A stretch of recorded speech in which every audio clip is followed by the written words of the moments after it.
नमस्कार। TVS talks YouTube channel में आपका स्वागत है। मैं अनुपमा के आज के 25 दिसंबर वाले लेटेस्ट एपिसोड के अपडेट्स और ट्विस्ट एंड टर्न्स के साथ फिर से हाजिर हूँ। तो उससे पहले आप लोगों ने अगर हमारे इस चैनल को लाइक शेयर सब्सक्राइब नहीं किया तो कर लीजिएगा और वीडियो को एंड तक भी ज़रूर देखिएगा। तो चलिए जानते हैं क्या कुछ नया और इंटरेस्टिंग हुआ है आज की कहानी में पूरे डिटेल्स के साथ। तो दोस्तों, अनुपमा सीरियल के आज के एपिसोड में हमें ये दिखाया जाता है कि घर वाले सब नेताजी के लिए खाना की पैकिंग कर रहे होते हैं। तभी डॉली ये कहने लगती है कि वैसे ये नेताजी ने सिर्फ भाभी को बुलाया है या हम सब लोगों को भी बुलाया है। तोशु फिर बोलता है कि पता नहीं, लेकिन मैं तो मम्मी के साथ ज़रूर जाऊंगा और बालों में एकदम जेल लगाकर जाऊंगा, क्या पता न्यूज़पेपर में फ़ोटो छप जाए। डॉली फिर कहती है कि तो मैं भी चलूंगी। पाकी फिर तभी बोलती है कि लेकिन पहले आप लोग कंफर्म तो कर लो कि मम्मी आप लोगों को साथ लेकर जाना चाहती है या नहीं। तभी तोशु ये बा को कहता है कि थोड़े और मसाले डाल दें क्या। बा फिर बोलते है कि कोई ज़रूरत नहीं है, अरे नेताजी को गिफ्ट देनी है, कोई घर नहीं लुटाना है। तोशु फिर कहता है कि अरे बा, जितना शक्कर जाएगा उतना ही मीठा बनेगा। सोचो अगर नेताजी हमसे इंप्रेस हो गए तो हम सबकी तो किस्मत ही खुल जाएगी। उनके सर्कल में कितने बड़े बड़े और पावरफुल लोग होंगे और उनके सारे खाने का ऑर्डर्स हमारे यहाँ से ही जाएंगे। और किसी पॉलिटिशियन से कनेक्शन होना तो फुल वीवीआईपी ट्रीटमेंट मिलता है, यहाँ तक कि पुलिस स्टेशन का भी। मम्मी की भाषण की वजह से पहली बार तो फायदा हुआ है बा। तभी किंजल आकर तोशु को ये कहने लगते कि तोशु, कितने मतलबी हो तुम सिर्फ खुद का ही फायदा देखते हो ना। अभी कुछ देर पहले तुम मम्मी पे चिल्लाते हुए कह रहे थे कि मम्मी नेताजी पे इतना क्यों चिल्लाया आपने, और अब वो इनविटेशन पढ़ने के बाद तुम्हारे तो तेवर ही बदल गए। तोशु फिर कहता है कि हाँ, तो मैं बेवकूफ़ थोड़ी हूँ जो पॉजिटिव में नेगेटिव देखूँ। अरे मैं एक बिजनेसमैन हूँ, अपॉर्चुनिटीज देखते ही ग्रैब करना जानता हूँ। और अगर मम्मी वहाँ अकेली जाएंगी ना तो वहाँ पे चाय पीकर जय श्री कृष्ण बोलकर चली आएंगी, इसलिए इस बार मम्मी के साथ मैं जाऊँगा और उनको ऐसा खुश करके आऊँगा ताकि सिर्फ हमारा ही फायदा हो। इस बार तो नेताजी को अपनी मुट्ठी में करने का चांस हमें जाने नहीं देना है। तभी वहाँ अनुपमा आ जाती है और तोशु की सारी बात सुन लेती है और पूछती है आकर कि क्या हो रहा है ये सब, और किसे मुट्ठी में करने की बात कर रहा है तू। तोशु फिर अनुपमा को बोलने लगता है कि इन्वेस्टमेंट मम्मी, गिफ्ट देंगे तभी तो बिजनेस आएगा हमारे पास। अनुपमा फिर कहती है कि पर ये गिफ्ट प्रेम से दिया जाता है, मन से दिया जाता है, मान सम्मान से दिया जाता है, किसी को अपने फायदे के लिए नहीं दिया जाता। और हम नेताजी को तोहफा दे रहे हैं ताकि हम उन्हें शुक्रिया कह सकें कि वो जानकी बहन का पूरा खर्चा उठा रहे हैं। बहुत बड़ी बात है, समझा। और तू सबसे पहले इन गिफ्ट्स में से विजिटिंग कार्ड और मेन्यू कार्ड निकाल। तोशु फिर कहता है कि मम्मी आपकी दिक्कत क्या है, पता नहीं आपका ये महानता वाला सिंड्रोम कब खत्म होगा। अगर गिफ्ट्स में विजिटिंग और मेन्यू कार्ड डाल दिए जाए तो कौन सी नेताजी की रेस्पेक्ट कम हो जाएगी। अरे नेताजी तो खुद अपने आप को प्रमोट करने के लिए हर जगह और नुक्कड़ पे हुडिंग्स लगाते फिरते हैं ताकि उनका बिजनेस आगे बढ़े और उनकी मार्केटिंग हो। बस उसी तरह हम भी तो वही अपना बिजनेस बढ़ा रहे हैं ना और मार्केटिंग कर रहे हैं। अनुपमा फिर कहती है कि अरे ये बिजनेस का प्रमोशन नहीं है बल्कि छिचोरापन और लालच है जो तू कर रहा है। अरे कम से कम काम करो तो साफ दिल से करो, सच्चे मन और अच्छी नीयत के साथ करो, तब जाके उस काम में और उन पैसों में बरकत होती है। अरे होटल का खाना रोज़ खाते खाते इंसान बोर हो जाता है, लेकिन माँ के हाथ का खाना खाने के लिए ज़िंदगी भर इंसान तरसता है, क्योंकि माँ खाना प्यार से बनाती है लेकिन होटल वाला पैसा कमाने के लिए बनाता है।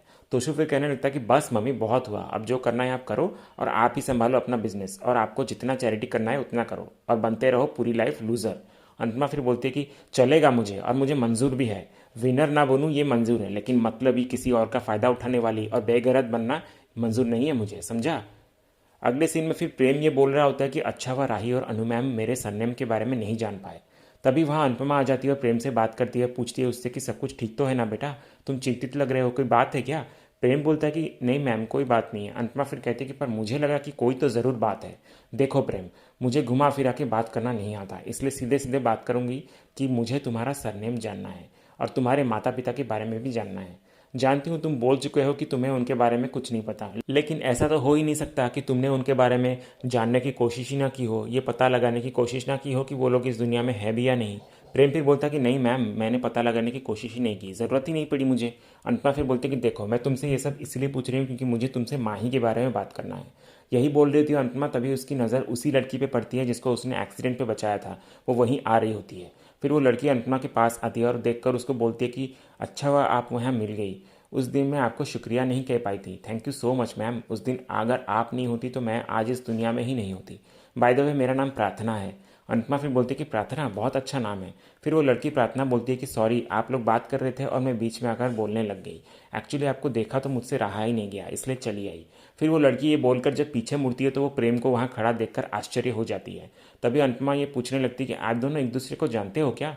फिर वो लड़की कहती है कि नहीं नहीं मैं नहीं जानती इनको। प्रेम भी बोलता है कि नहीं मैम मैं भी नहीं जानता। फिर अनुपमा उस लड़की प्रार्थना को कहती है कि पर उस दिन मुझे ऐसा लगा जैसे तुम जानबूझकर वहाँ से चली गई थी। मैं वजह नहीं पूछूंगी लेकिन तुमसे सिर्फ इतना बोलूंगी कि अगर कोई भी परेशानी है मन में तो किसी से बात करो, करो। अगर किसी अपने से बात कर सकती हो करो, या फिर किसी अजनबी से ही बात करो पर करो। और मैं तुम्हारे लिए अजनबी हूँ, पर अगर तुम चाहो तो मुझसे आकर बात कर सकती हो। मैं यहीं पास में ही रहती हूँ, कोई भी टेंशन हो आकर बात कर लेना। और मुझे लगता है कि अगर कान्हा जी ने हमें मिलाया है तो कोई ना कोई तो वजह ही होगी। और मुझे उस दिन सच में ऐसा लगा जैसे तुम जानबूझकर गाड़ी से टकराने वाली थी। पर इंसान ऐसा तभी करता है जब वो पूरी तरह से अपनी लाइफ से हार चुका हो। फिर वो लड़की प्रार्थना बोलती है कि नहीं मैम, ऐसा कुछ भी नहीं है। अनुपमा फिर बोलती है कि देखो बेटा, तुम मेरी बेटियों की एज की हो, इसलिए तुमसे बोल रही हूँ कि औरत बिखरती है ना तो वो बहुत बाद में दिखाई देता है, लेकिन बरसों से पहले से ही अंदर से टूटती रहती है। सारे दुख दर्द परेशानियां अपने अंदर दबा के रखती है। उसे लगता है कि वो लड़ लेगी, क्योंकि बचपन से उसे सिखाया जाता है कि औरत में सहन शक्ति बहुत ज़्यादा होती है, औरत सब कुछ सह लेती है। तो हर औरत को लगता है कि उसे तो सहना ही पड़ेगा, ऐसे ही जीना पड़ेगा। लेकिन ये अकेले की बस की बात नहीं होती बेटा, क्योंकि चोट अगर बार बार लगे ना तो बड़े से बड़े पहाड़ भी टूट कर गिर जाता है। और जिस दिन औरत टूटती है ना वैसे ही करती है जैसे तुम उस दिन करने वाली थी। फिर वो लड़की प्रार्थना ये कहती है कि thank you so much ma'am, आपसे बात करके मुझे बहुत ही हल्का फील हो रहा है। अनुपमा फिर बोलती है कि ज़िंदगी बहुत कीमती है बेटा, तो उसे संभाल के रखो। फिर वो लड़की वहाँ से चली जाती है। तभी प्रेम अनुपमा को ये कहता है कि मैम वो किचन में कुछ काम रह गया तो मैं एक बार चेक करके आता हूँ, कहकर वो भी वहाँ से चला जाता है। दूसरे सीन में फिर पाखी एक सूटकेस लेकर हॉल पर आती है तो तोशु ये देखकर पाखी को पूछता है कि पाखी तू कहीं जा रही है क्या। पाखी फिर बोलते कि मैं नहीं जा रही बल्कि आपकी वाइफ जा रही है, और आप अपनी वाइफ की लगेज भी नहीं पहचानते क्या। तोशु फिर पूछता है कि पर ये किंजल जा कहाँ रही है। पाखी फिर कहने लगती है कि एक साल में दो दो प्रमोशन मिला है तो काम बढ़ गया होगा ना, इसलिए क्रिसमस पार्टी के बाद भाभी कॉन्फ्रेंस अटेंड करने के लिए शहर से बाहर जा रही है। वैसे कमाल की बात है तोशु भाई, यहाँ लोगों को सालों लग जाते हैं एक प्रमोशन मिलने के लिए, लेकिन भाभी को देखो साल में दो प्रमोशन मिल गया उनको। पता नहीं ऐसा क्या कमाल कर रही हैं भाभी ऑफिस में। फिर तभी तोशु को आकर कहती है कि वैसे भी किंजल तेरी कदर नहीं करती, तो अब बॉस बन जाएगी तो और रौब झाड़ेगी तुझ पे। तभी वहाँ किंजल आ जाती है और पाखी को सुनाने लगती है, बोलती है कि पाखी तुम्हें कुछ आए या ना आए पर आग लगाना अच्छे से आता है। इसी बीच फिर दूसरी तरफ प्रेम उस लड़की प्रार्थना को खींचकर अपने पास एक कोने में ले आता है और बोलने लगता है कि तुमने सुसाइड करने की कोशिश की थी, दिमाग खराब है क्या तुम्हारा। प्रार्थना फिर बोलती कि आई एम सॉरी, मुझे पता है कि तूने मुझे कसम दी थी पर मैं कमज़ोर पड़ गई थी, इसलिए अब मैं ऐसा दोबारा कभी नहीं करूंगी, आई प्रॉमिस।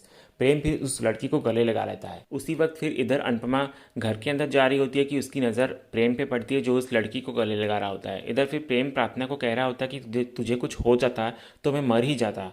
फिर वो लड़की प्रार्थना कहती है कि प्रेम ये सब कब तक चलेगा, प्लीज़ ये सब खत्म कर और चल मेरे साथ। प्रेम फिर कहने लगता है कि तू जानती है कि मैं वहाँ नहीं आ सकता, तो प्लीज़ मुझे फोर्स मत कर। फिर वो लड़की बोलती है कि पर मैं उन्हें क्या जवाब दूंगी, मैं उन्हें झूठ बोल बोल के थक चुकी हूँ। प्रेम फिर कहता है कि इस सब के बारे में हम बाद में बात करेंगे, तू अभी यहाँ से जा और अपना ध्यान रखना, और खबरदार जो तूने अपने आप को हर्ट किया तो। फिर वो लड़की वहाँ से चली जाती है और इधर फिर अनुपमा उनको एक साथ देखकर गंभीर सोच में पड़ जाती है। फिर दूसरी तरफ घर पर किंजल तोशु को ये कह रही होती कि तोशु अब तुम ये राप अलापने मत लग जाना कि कॉन्फ्रेंस के बहाने तुम बॉस के साथ कहाँ घूमने जा रही हो।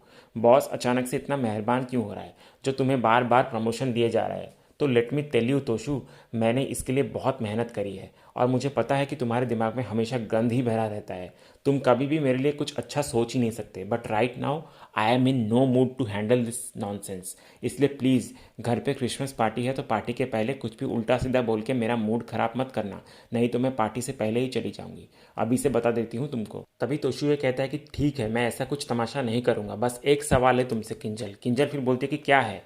तोशु फिर बोलता है कि तुम्हारा और तुम्हारे बॉस के बीच में क्या चक्कर है। ये सुनकर फिर इधर किंजल बहुत ही शॉक्ड रह जाती है। तभी अनुपमा उसी वक्त आकर तोशु के पैर पर किंजल का सूटकेस दे मारती है और फिर बोलने लगते कि कोई अगर मुझसे बोले ना एक बार कि मेरा ज्येष्ठ पुत्र पारितोष शाह सुधर गया है तो मैं कभी भी विश्वास नहीं करूंगी।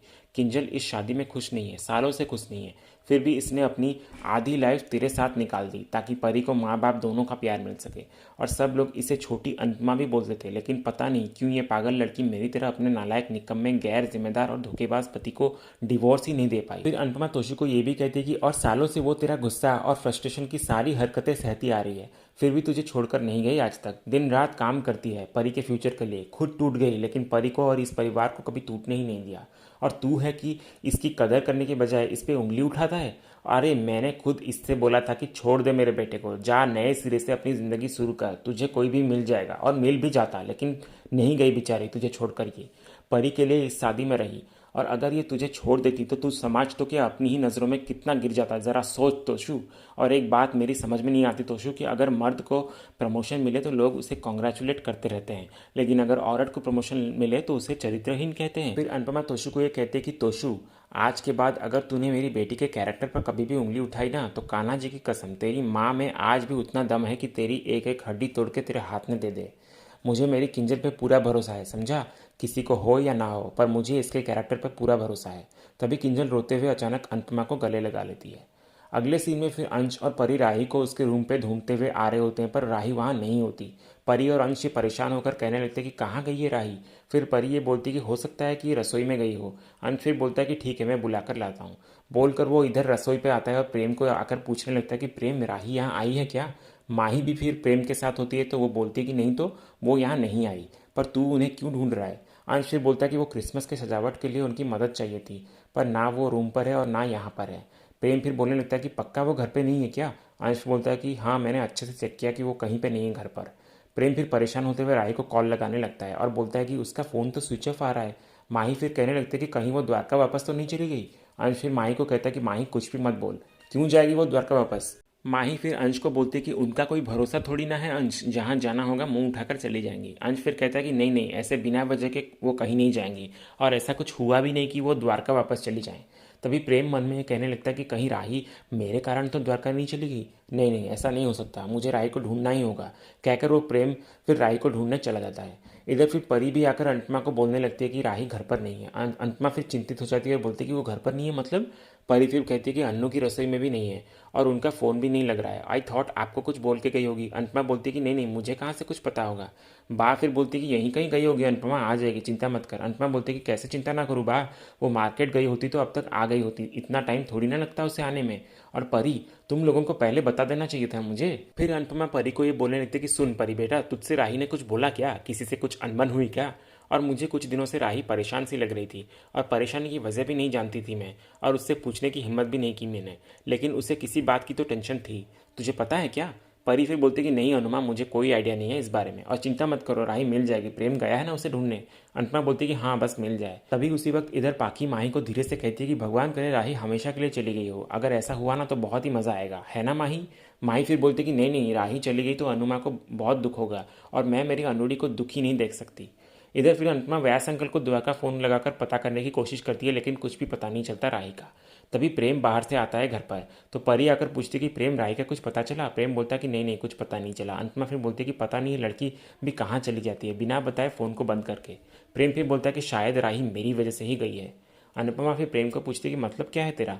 प्रेम फिर अनुपमा को अपने और राही के प्यार का सच बताने वाला ही होता है कि तभी अनुपमा को राही का फ़ोन आ जाता है और राही अनुपमा को पास ही के एक मंदिर में मिलने के लिए बुलाती है। तभी बा फिर बोलती है अनुपमा को, क्या हुआ अनुपमा, द्वारका पहुंच गई क्या वो? अनुपमा बोलती है कि नहीं बा, यहीं है मंदिर में, मुझे बुलाया है मिलने के लिए उसने। ये लड़की भी ना अजीब अजीब हरकतें करती रहती है, मैं ज़रा कपड़े बदल कर आती हूँ फिर जाती हूँ मंदिर। सीरियल के अगले सीन में फिर हमें पाखी और ईशानी को दिखाया जाता है, जहां ईशानी क्रिसमस पार्टी के लिए तैयार हो रही होती है। तभी माही आकर उसे उसके ड्रेस के मैचिंग ईयरिंग्स देती है। तभी पाखी फिर माही को थैंक यू बोलती है और पूछती है कि वैसे माही तुम अब तक तैयार क्यों नहीं हुई? माही बोलती कि मुझे समझ नहीं आ रहा है कि मैं क्या पहनूं। ईशानी फिर बोलती कि अरे तू कुछ ऐसा पहनना कि प्रेम तुझे देखकर ही फ्लैट हो जाए और अपने दिल की बात बोलने से रोक ना पाए। पाखी भी फिर बोलती कि तो आज प्रेम की नज़र कहीं और ही जानी ही नहीं चाहिए माही, स्पेशली उस राही पे। फिर पाखी बोलती कि बेटा देख माही, मैंने तुझसे ज़्यादा दुनिया देखी है, इसलिए बोल रही हूँ कि हार्ट के मैटर्स में ना कोई देरी नहीं करनी चाहिए, अगर प्रेम का दिल किसी और पे आ गया तो। ईशानी भी फिर बोलती कि और इस एज में कब कौन पसंद आ जाए पता नहीं। पाखी भी फिर बोलती कि और वो राही तो एकदम हर टाइम प्रेम से चिपक के रहती है, तो माही कहीं ऐसा ना हो कि तुम प्रेम के सपने देखती रह जाओ और वहाँ राही उसे अपना बना ले। माही फिर इधर बोलती है कि नहीं नहीं, ऐसा नहीं हो सकता, प्रेम अगर मेरे नहीं हो पाए तो मैं जी ही नहीं पाऊंगी। ईशानी फिर माही को कहती है कि इसलिए तो बोल रहे हैं कि ऐसे रेडी होना जिससे प्रेम तेरे अलावा ना किसी और को देख पाए और ना ही किसी और के बारे में सोच पाए, और वो आज सबके सामने तुझे प्रपोज भी कर डाले। माही फिर खुश हो जाती है और बोलती है कि ऐसा हो सकता है क्या? पाकि फिर बोलते कि हाँ क्यों नहीं हो सकता, अपने आप को आईने में देख, क्या कमी है तुझ में, इतनी सुंदर और सुशील जो है तू। वैसे हर लड़के को तुझ जैसे लाइफ पार्टनर चाहिए होती है, जो इतनी सुंदर भी हो और घर का काम भी कर लेती हो। ईशानी फिर बोलती कि in short you are a wifey material Mahi. Mahi फिर बोलती कि ठीक है, मैं अभी जाके रेडी होती हूँ, कहकर माही वहाँ से चली जाती है। फिर माही के जाने के बाद ईशानी पाखी को पूछती है कि मम्मा, ये प्रेम क्या सच में माही से प्यार करता है? पाखी फिर बोलती कि क्या फ़र्क पड़ता है हमें उससे, बल्कि मुझे तो लगता है कि प्रेम राही और माही दोनों के साथ फ्लर्ट कर रहा है। वैसे मज़ा आएगा देखने में कि राही और माही दोनों प्रेम के लिए कैसे लड़ेंगी और उन दोनों के बीच फंसेंगी मम्मी।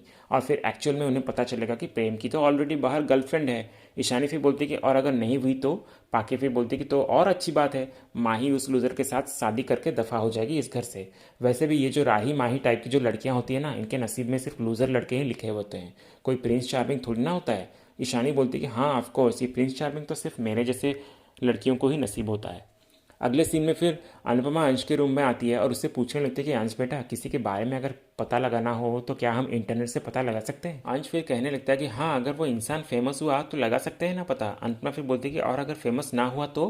अंश बोलता है कि वो तो थोड़ा मुश्किल है, पर किसके बारे में आपको पता लगाना है ये तो बताइए। अनुपमा बोलती है कि एक लड़की है जो रास्ते में मिली थी, तो बाद में बताऊंगी मैं तुम्हें इसके बारे में। अंश फिर इधर बोलता है कि फर्स्ट नेम से ढूंढना तो बहुत मुश्किल है, लेकिन उसका अगर सरनेम पता है और सोशल मीडिया में कोई अकाउंट है तो हम इन्फॉर्मेशन निकाल सकते हैं। अनुपमा फिर बोलती है कि अब सरनेम कैसे पता लगाऊं।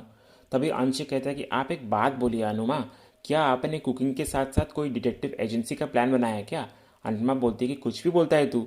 अंश फिर बोलता है कि अगर आपको कोई बात परेशान कर रही हो तो मुझे आकर बताइएगा ज़रूर। अनुपमा बोलती है कि है कोई बात, लेकिन बाद में बताऊंगी, फिलहाल तू जाके अपना काम कर।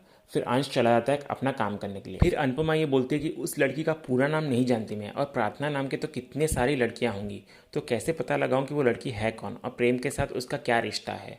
पर अब फिलहाल मैं मंदिर जाती हूँ, पता नहीं राही ने मुझे क्यों बुलाया है। और तभी इसी सीन के साथ ही आज का ये एपिसोड यहीं एंड होता है। तो इसी तरह के अनुपमा के डेली एपिसोड के अपडेट्स जानने के लिए हमारे इस चैनल से जुड़े रहिए और चैनल को सब्सक्राइब कर लीजिएगा। मिलते हैं हम एक नए एपिसोड के अपडेट्स के साथ। धन्यवाद।